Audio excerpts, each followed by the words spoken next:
Alright, so welcome back to my YouTube channel. You already know.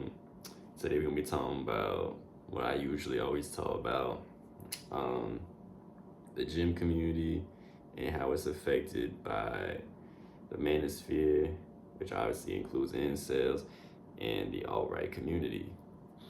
Now, I kind of want to start this off with like a little story, from my own personal experience, because it kind of involves a lot of things that we talking about. So when I was 15, right, sophomore year of high school, um, I was in like a little relationship, I guess if you want to call it that, with like this little Mexican girl. Not little, she was taller than me. Anyway, messy, broke up, got back together 3-4 times. Kind of what you would expect from dating, dating, uh, uh, uh, Latina. You already know, right? Broke up 3-4 times. It was messy. It's kind of funny looking back at it. And so the last time, right, we broke up for real, for real. Keep in mind a little bit of context. I was like 115 pounds, right? 5'8". Real skinny. So when we broke up for real, probably around like September, October, my junior year of high school, I said, fuck it. Let me put on some weight and I'm gonna go hit the gym, right? So it's not all fat. Now, this was 2021, low-key farted. 2021, right? So this is prime We Go Gym era, spelled JIM. So this was a lot of Ziz, I guess, not compilations, but a lot of Ziz videos, you know, so if you know who he is, he's a bodybuilder way back, right? In the early 2010s, he died prematurely. He had like a second life, I guess, on the internet, on TikTok, where it'd be clips of his old videos to like hard style, right? A lot of hard style, a lot of like the We Go Gym or kind of thing. That's when I started going to the gym. It's a couple of things I want to talk about with that in a little bit. But this is one guy I used to watch on YouTube when I first started, right when I was trying to like get my life together. It was fucking 16 years old, bro. You're cool, you're fine, bro, trust.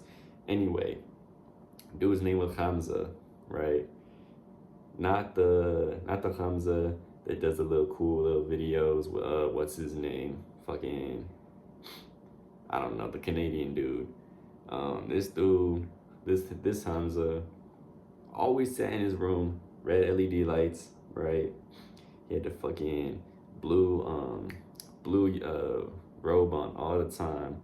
And what he would do is he would talk about like self-help for men, right? That want to be active and change their life around. He would always say like to be the Adonis and not the Jeffrey, which is his version of the Chad and the beta male. We'll get into that, right? So this who comes he would always talk about things like no fab and grinding and doing this thing. It was very popular, right? Of like disappearing for months on end and coming back a different person. And growing up and realizing that kind of grind culture is not only a plague on life in general, but obviously in the fitness community right now, it kind of realized how deeply ingrained this sort of thinking is, right? Not just this kind of grind set culture, but it's also related to a lot of misogyny, a lot of bigotry in the fitness community. I'm gonna show you why, right? I'm gonna tell y'all why, right? I'm not just saying shit for fucking buzzwords. I'm telling y'all right now why this fucking grind set culture and this incel shit is related in the gym community, right? You just gotta keep on watching this shit, all right? So obviously this sort of self-help kind of culture in the gym community, it takes a lot of things that is genuinely good advice, right? Like if you go to the gym, your physical health improves, your mental health improves a little bit, right? Um, it's good for you. It's good for you to work out no matter who you are, no matter what your goals are. It's always good to have some form of physical activity, whether it be cardio or strength training. Strength training, everybody should do. Everybody should do both of those things. Disregard what I just said. Everybody should strength train and everybody should do cardio of some form. Me, I ride the bike for 45 minutes. I get real sweaty. That's about it. So that's what I was saying. This fucking, I guess, I don't know if it's like I don't know if there's a word for it, but it's kind of like like social media, YouTube kind of hustle culture. It takes things like that and it perverts it, you know what I'm saying?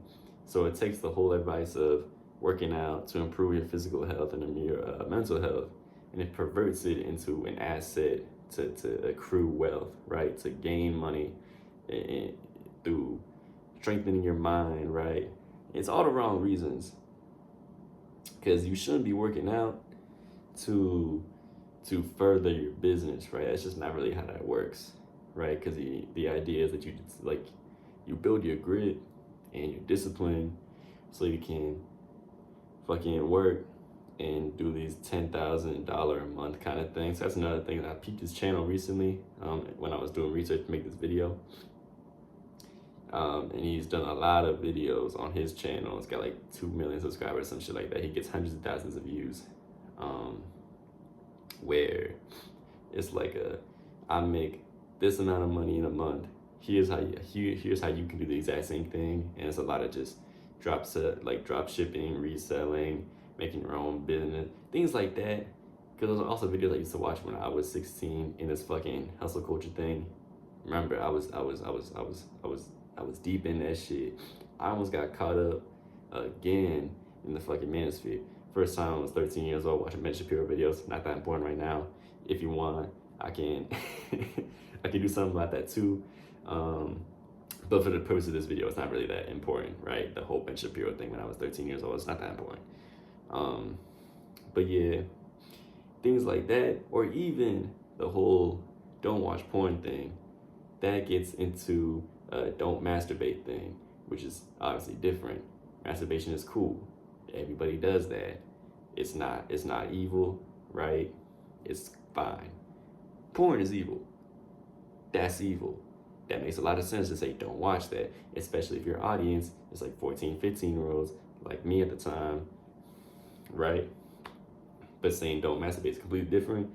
And then use the whole same sort of argument about, if you don't masturbate, the no fat challenge. You get these benefits, and these benefits are gonna make you more attractive to women. Yeah, I remember specifically. I remember the example he said in one of those videos. I've kept it in the back of my head this whole time because it was kind of weird. Is the way he phrased it, where he said something along the lines of like, after a certain amount of time of not masturbating, women can like sense your like highly sexual aura. It's something along those lines, right? It'd be like they can tell you haven't let off anything in a while and they're attracted to that. I'm telling you, it's weird, right? The way these people think is kind of weird. You know what I'm saying? That stuck with me because I was like, I kind of understand what you're saying, but at the same time, it's like, I don't really, you know what I'm saying? So this sort of hustle culture, obviously very hyper-capitalistic, also promotes rugged individualism, which is the idea of we already talked about it, right? You're in a sort of society, but you exclude yourself to do kind of like your own thing. The whole, like in the gym community, this is prevalent. Winter arc, right? Or the whole disappear for 6 months, come back completely different person. Or this dude Hamza, right? One of the things he would preach about being this Adonis or Chad, whatever the fuck, right? One of those hot tier dudes, is you just fucking cut off everybody and then do the fucking grind, hustle, lock in sort of thing. So the whole idea is that You cut off any source of comfort. I remember also another thing is this dude, I remember he was like, yeah, one of my commenters asked like, oh, am I allowed to listen to music? It was supposed to be like a complete dopamine like cut, and he's like, yeah, don't listen to music, some shit like that. And that's the whole thing is, it's really like, you cut off any source of dopamine, right? And try to hustle yourself out the matrix, right? Obviously, that's the phrasing that they sort of use. And this promotes a sort of hyper masculine image, right? To young teens, young adults even. And obviously this is unhealthy for a numerous amount of reasons, right? It's not healthy to cut off all social interaction. People are social creatures, right? We all know this, right? So they call friends, family, partners, I don't know, fucking acquaintances too, and some goal or to achieve some goal about making however much money per month, right? Because you're hustling, right? Obviously, we know this is super, super unhealthy. And people like Hamza or the fucking Tate brothers, we'll get into them too. A lot of other people in the fitness industry promote this sort of behavior, and it's a performative masculinity, a performative hyper masculinity, right? That they kind of indoctrinate these young teens that were kind of like in my situation way back when, like, damn, that's crazy. 5 years ago, that's crazy. Anyway, yeah, and it really could, like, fuck up how you view human relationships, because it's like you kind of view them as like a trinket almost, right? Like, it's not necessary, because all you're focused on is making money. That's no way to live, and that's no way you should be kind of trying to imprint that onto very, keep it how it is, very stupid kids. You know what I'm saying? And the Tate brothers, they also have obviously this performative masculinity, where despite all the horrible shit they did, all the trafficking, all the rape, all the coercion, all the fucking whatever else it is that they be doing, right? They still kind of promote the same sort of hustle culture, the same sort of cut everybody off, no movies, no nothing, and just grind and grind and grind and grind until eventually you make however much money, right? And then you can finally indulge in women and things like that. Now, I don't think it needs to go without saying that this sort of hustle culture in the fitness industry, obviously not just bodybuilding or powerlifting, but just fitness as a whole, right? This sort of hustle culture embedded in it is like a poison. You know what I'm saying? There's not a whole lot of meaning to it. It's not a lot of value to it. And like, I don't know if y'all know this, but I'm a communist. So it's like, yeah, of course, having this fucking hyper capitalistic sense, even capitalist period, views to me that's a poison, right? Because capitalism sucks up any joy you can have in this world, any of it, right? Now, I want to talk about a few other things. Also, if you see me looking over here, is because I have I wrote a script kind of thing, because I don't have a computer and I can't really look at it on my phone, because that's one reason to record. So if you look, you know what I'm saying, that's just where my thoughts are, to keep me sort of grounded. You know what I'm saying? So, also, I forgot to mention the Fresh and Fit podcast. Whew, man, we'll get into that, because misogyny is such a huge issue in the fitness community, in the gym community, and it makes it incredibly difficult for women to get into the gym, because obviously, right, it's not a safe space for them. It's not. And like, I've had a few women, like friends, right, that do like we kind of chatted a little bit, and it's like like they say that it's intimidating, low key, to try and get into the gym as a woman, because not only do you have like creeps and weirdos and a whole bunch of like incel kind of things going on, y'all just got straight up like sexist dudes that go to the gym and they use their big fucking muscles to like hide their insecure masculinity, right? Because see a woman benching 400 pounds or some shit like that, it's cool,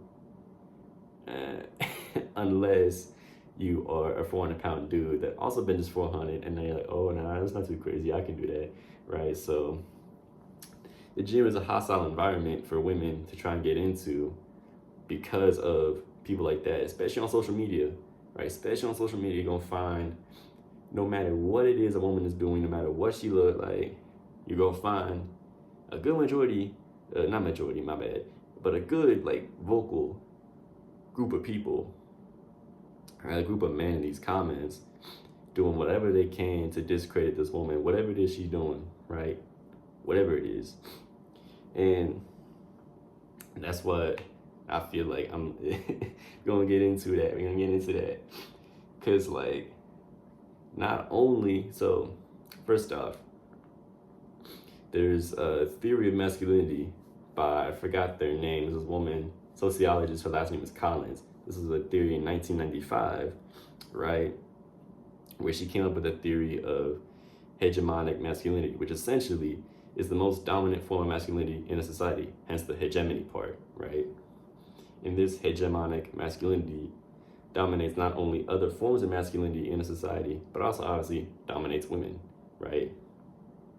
In this sort of thing, the actual dominating masculinity that's being performed in society shifts and change, the definitions change over time. So now in the 2020s, right, along with the rise of the alt-right because of numerous leaders around the world, we would say specifically Donald Trump, right, in America, the sort of hegemonic masculinity is kind of shifting back to a more traditional sense, right? So a lot of traditional gender roles trying to be enforced by these dudes, i.e., excuse me, women need to go back to being submissive, right? They don't need to have a job. They don't need to be going to the gym. Things like that. Things that obviously I don't really agree with at all. And that's kind of what's that's what the hegemonic view is shifting back towards. I don't think it ever really left that space, to be honest. I'm giving people the benefit of the doubt by saying it's shifting back towards there as if it kind of left. I don't really think it left. I think it stayed there. I think it's just because of who we have in office and who we have running for office in state positions. That people are just more vocal about it, right? Same with being more vocal about racism, obviously. But people like the Fresh and Fit podcast, those fucking dudes fucking hate all of them. Every single one, I fucking hate all of them, right? They go up and they have a huge platform. I don't really know how much followers they have or how much viewers they get on average, but it's a huge podcast, and it's a very similar formula. If you know who I'm talking about, you already know, right? Very similar formula. You got these fucking big dudes, not big muscular, but big like popularity, right?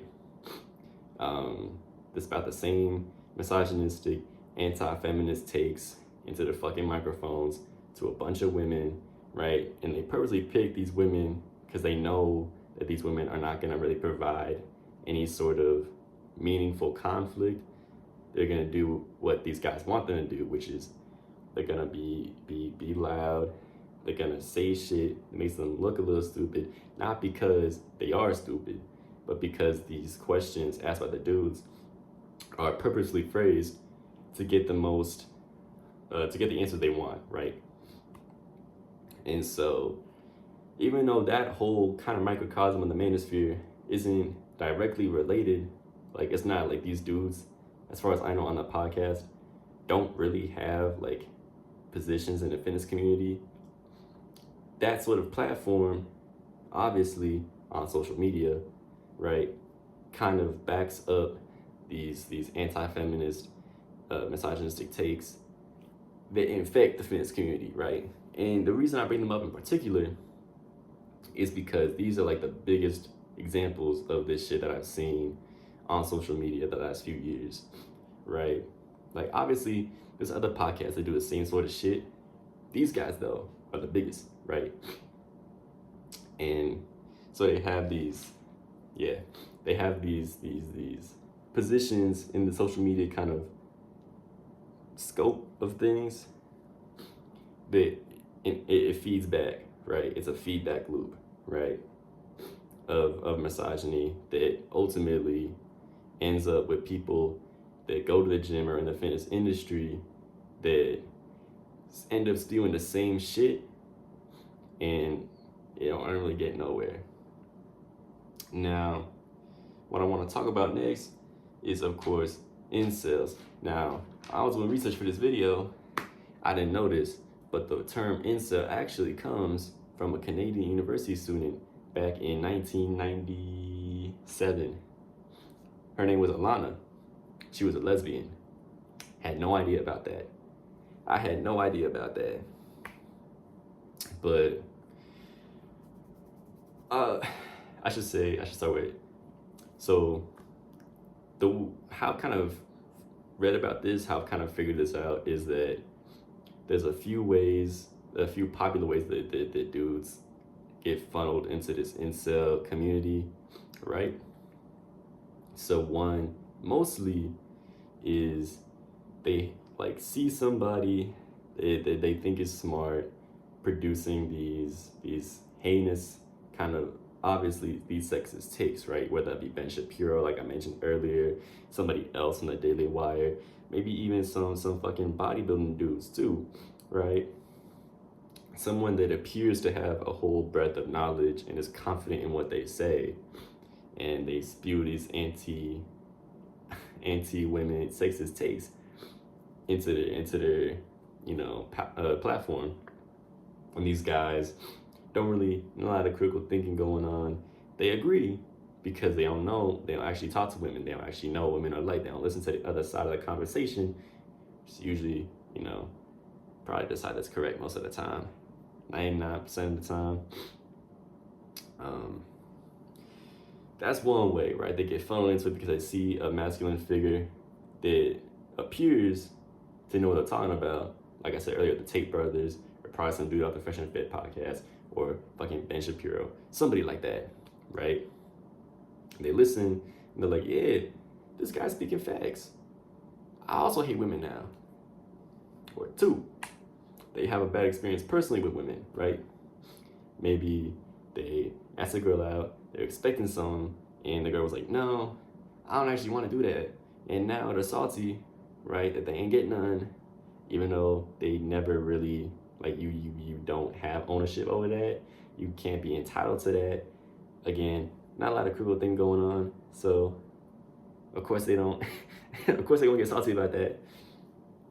Or maybe, you know what I'm saying, like, their ex broke up with them and now they're salty about that. Not me though. Anyway. I was like, this is Edgar Keegan, and I was thinking about whether or not to put in the video, and I decided against it, and I decided to decide against that. So PSA, nobody tells you this, but if you're looking at old pictures, you gotta be careful because I've been looking at some old pictures of my trips to Florida, right? And nobody tells you this, but there's like a weird chemical reaction where like the electrolytes in your saliva are like magnetically attracted to the fucking electricity in your phone. So what happens is that you end up with your tongue a quarter inch deep into the charging port when you're looking at old pictures like that. And now I got nerve damage for real. I can't, like, you know what I'm saying? I can't feel this shit no more.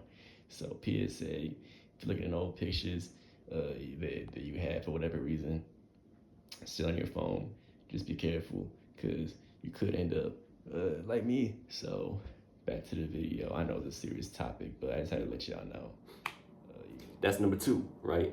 That they personally have a bad experience with women and they get funneled into this sort of incel alt-right pipeline. Those things go pretty hand in hand. I don't know if you noticed, if you've noticed a lot of alt-right dudes having to get no play. Shout out, I Can't Please My Wife, Ben Shapiro. I remember that WAP music video kind of ran. I remember that. Women can't get wet. There's actually a medical emergency. My wife told me so. I remember that. You ain't getting off on me. Anyway, so there are a lot of things to talk about the incel community, but I'm limited to the kind of the big things, right?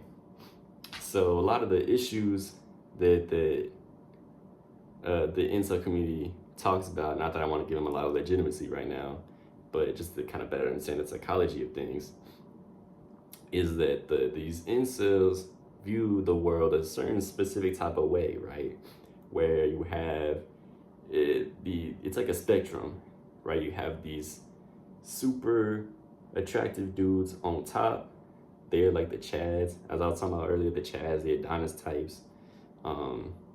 Super attractive, super muscular. They have cool, facial features, cool definition, or whatever.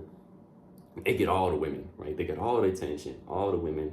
Women just can't help but throw themselves onto these dudes because it's so good looking, right? And then you have all the other dudes in the bottom, like, I don't know, 90%, some shit like that. Right? The dudes that maybe they got a neck beard, or maybe they're kind of balding, or maybe they're kind of fat, or like maybe they low-key a loser, kind of a chud, you know what I'm saying? Probably most of the time, kind of pale complexion, like myself. And so they resent this world that they live in because they're not a Chad, right? They ain't getting no play. And all these Chads is stealing all the girls from them because girls don't want to date a guy that looks like me. They don't want to date a girl that looks like me. They want to date a girl that looks like him. Hercules motherfucker. Right? So they resent the world because they didn't win this genetic lottery. That's where the black book comes in. Is all the dudes are like, oh, man, I lost the genetic lottery. Nothing I can do but kind of sit and jerk off to porn and kind of hope that a woman fall my way and we can have sex. Very vile. Very, very vile. I'm getting somewhere with this. I promise. I'm getting somewhere with this. I promise. Right? You just gotta bear with me now. Bear with me. I promise I'm getting somewhere. Anyway. So because of this weird sort of numerical assignment to everybody, not just men, right? Women too, right? The whole 1 to 10 kind of attractiveness rating scale. There's this thing they talk about called a sexual market value, something like that. There's a few different terms for it. Sexual market value. Chats on top, beta males, the cucks on the bottom, and I guess everybody else in between, right? So, incels, they view women inherently hypergamous. Now, if y'all are on the internet, any amount of time, you already kind of know what hypergamy is, right? It's the whole like, you have 10 women, and usually it should be who they're attracted to, 10 men. But hypergamy is like, oh, it's one dude that it gets the attraction of all 10 girls, right? And so this obviously is a victimhood kind of thing. All the incels, they kind of view themselves as victims, right? Now, this sort of victimhood, I've noticed, is kind of contradictory, because they if you haven't picked up on putting down yet, incels view themselves as victims, right? Because they don't have any play. Women don't like them because they're ugly, not because they have a bad personality. Things like that, right? They're victims of this world that they live in, right? This super harsh world, right? And this is because women are like, man, it's crazy, man. It's crazy. I can't imagine living like this, but because it's so fucking sad. It's so sad. But they view So it's weird. They view women as like fucking like subhuman, right? They call them foids. I didn't know this. They're called female androids. That's the whole long form government name of this. Female androids. Had no idea.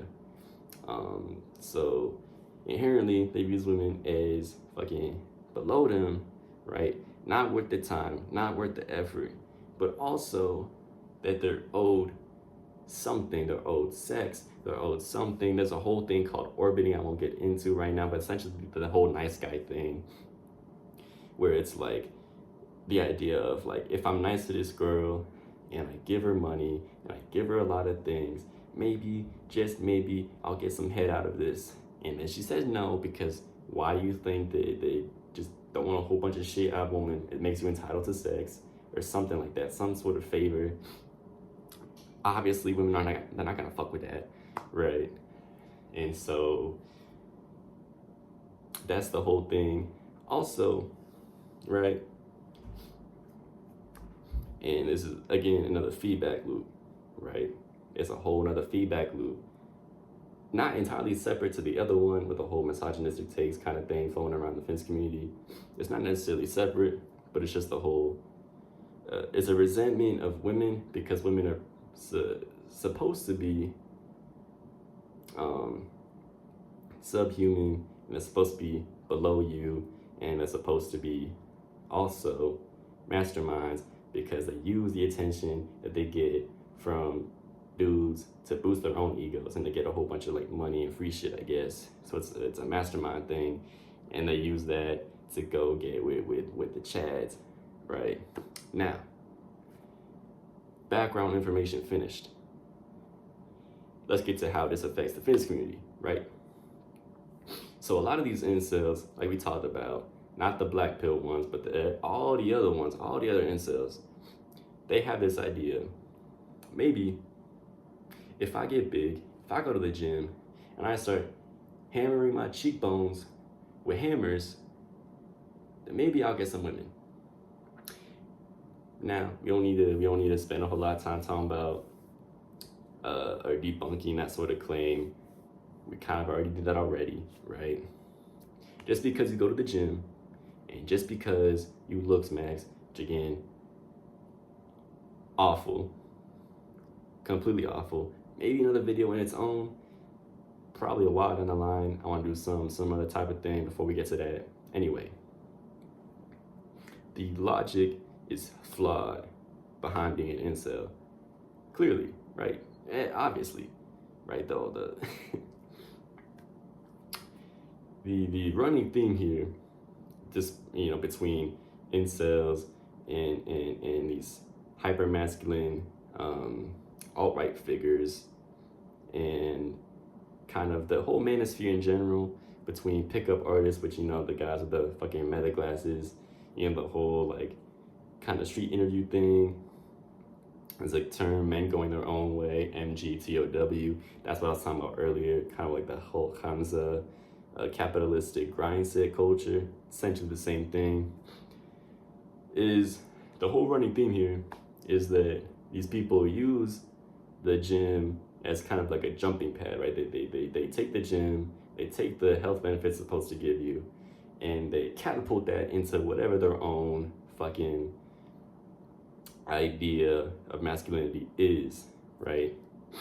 So for fucking some people is, I'll get more attention from women if I go to the gym. That's the only reason why they work out, right? Maybe if I get some more muscle and I look bigger, women will talk to me again. Or, use the gym to build discipline, and then you spend 6 months grinding your fucking Temu drop shipping because you need the discipline, right? Fucking stupid. And so this affects the gym community as a whole. Like I said, because you're using the gym, something's supposed to make you a better person, and actually turns you into a worse person because you're neglecting the whole other half of yourself, right? You have the physical and the mental. Physically, you're working on yourself fantastic, but mentally, a lot of these guys, specifically these incels, they retain these fucking anti-feminist, very misogynistic ideas. They maintain this fucking victimhood, right? And so they still think that they're entitled to women because they've never had sex before. And that's fucking gross, right? And that is a bad rap for everybody. One bad apple spoils the bunch. You know what I'm saying? That's why I say for cops all the time. One bad apple spoils the bunch. And the thing about social media is one bad apple is not a bad batch. You know what I'm saying? You got 10,000 dudes in every comment section, 10,000 dudes all making videos about women in the gym, women doing this, women doing that, or black people doing this, black people doing that. That's another thing too. Obviously, a lot of racism in these communities, because if you're already stupid enough and you can't think critically and you're already illogically believing the fucking whole incel victimhood thing, or you illogically believe in the anti-feminist alt-right thing, chances are you're also going to believe in the illogicality of racism, right? That's a whole even bigger plague, right? In society nowadays. But the whole kind of thing I want to touch on here is that no matter what, there are going to be people that will use the gym and turn these young men or young kids, teenagers, and turn those good intentions of working out to better themselves as kind of like a worm on a hook, right? If you're fishing, and that's how they snag them with the fitness, right? The actual gym. And what once was, oh, maybe I'll go to the gym to better myself, turns into women only like muscular dudes with good features, which turns into women don't, we lied actually, women hate men, period, which turns into now you looking at the Tate brothers like they're fucking Jesus and Jesus too. So I can't really think of a novel solution off the top of my head, besides just more people speaking out against it. Obviously, there's a lot of folks out there that already do, right? Foreign Man in a Foreign Land, I mentioned that in the last video. That's how I got into his content, because I watched his Gymcels epidemic video. Basically the same shit I talk about, but better because he got more experience talking about shit like that. Noel Dazel, big South African dude. He made a huge following talking about that sort of problem with the gym community and the whole bigotry and misogyny that runs rampant inside of it. There was another guy off the top of my head, Joey Swole. He used to do shit like that. He used to have a lot of popularity. And then when, what's his name? I always forget his name. Fuck.